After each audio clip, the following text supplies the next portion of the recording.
नमस्कार दोस्तों, यहाँ पर हम 100 शब्द प्रति मिनट की गति से डिक्टेशन लिखेंगे।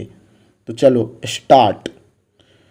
श्रीमान, जहाँ तक मैं समझता हूँ यह बजट हमारी अखिल भारतीय राष्ट्रीय कांग्रेस की जो परंपरागत नीतियाँ रही हैं उसकी मर्यादा के अनुरूप है।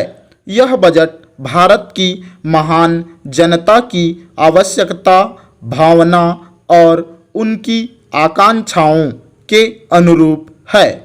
यह बजट छठी पंचवर्षीय योजना के प्रारूप के अनुसार बनाया गया है। यह बजट समाजवाद की दिशा में एक महत्वपूर्ण कदम है। यह बजट आर्थिक निराशा के बदले में समृद्धि की एक किरण है। यह बजट विश्व की सबसे अधिक लोकप्रिय नेता श्रीमती इंदिरा गांधी के नेतृत्व में भारत के लिए आकाशदीप है। पैरा। श्रीमान, 1977 में कांग्रेस की पराजय और जनता पार्टी की विजय का केवल यह कारण था कि हमारी एक नीति विशेष के कार्यान्वयन के कारण कुछ निहित स्वार्थी शक्तियों ने एक ऐसा भयानक षड्यंत्र रचा जिसकी गड़बड़ी के कारण उनको सफलता मिली और देश की बागडोर उनके हाथ में आ गई। श्रीमान, जनता पार्टी के स्वार्थपूर्ण, यथास्थितिवादी, प्रतिक्रियावादी और अदूरदर्शिता की नीति के कारण भारत का राजनीतिक, सामाजिक और आर्थिक स्वरूप नष्ट हो गया। सन 1980 में कांग्रेस पुनः भारी बहुमत से सत्ता में आई।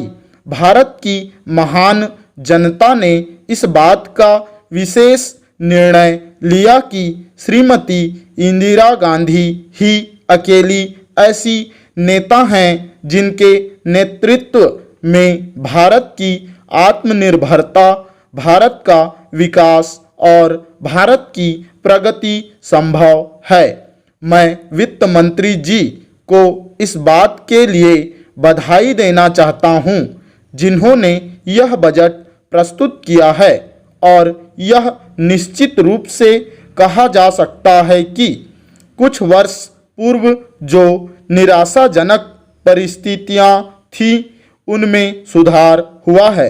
श्रीमान, प्रस्तुत बजट में राष्ट्रीय उत्पादन में वृद्धि, अर्थव्यवस्था में स्थिरता और वृद्धि, बिजली, कोयला, लोहा और सीमेंट के उत्पादन में वृद्धि, कृषि और औद्योगिक उत्पादन के क्षेत्र में विकास, कीमतों पर नियंत्रण, मुद्रास्फीति पर नियंत्रण, काले धन को निकालने का प्रयास, 20 सूत्री कार्यक्रम को कानूनी रूप देने का प्रयास, कारोबार के क्षेत्रों और बैंकों की सेवा का विस्तार, तेल और प्राकृतिक गैस की खोज की नवीन योजनाओं की ओर विशेष रूप से ध्यान दिया गया है। पैरा। श्रीमान, मुझे प्रसन्नता है कि सरकार का ध्यान कृषकों की ओर विशेष रूप से दिया गया है।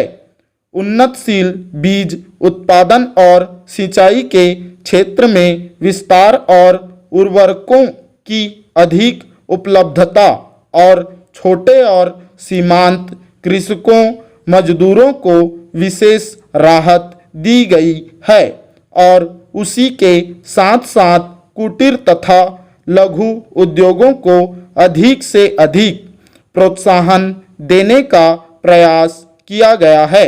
इसके साथ ही अनुसूचित जातियों और जनजातियों, निर्बल वर्गों और निर्धन वर्गों की ओर विशेष रूप से ध्यान दिया गया है। यह कार्य प्रशंसनीय है।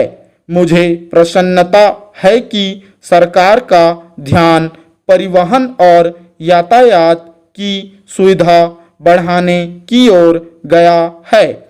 संचार सुविधा की ओर भी सरकार का ध्यान विशेष रूप से गया है। इसमें काफ़ी सुधार लाने के प्रयास किए जा रहे हैं।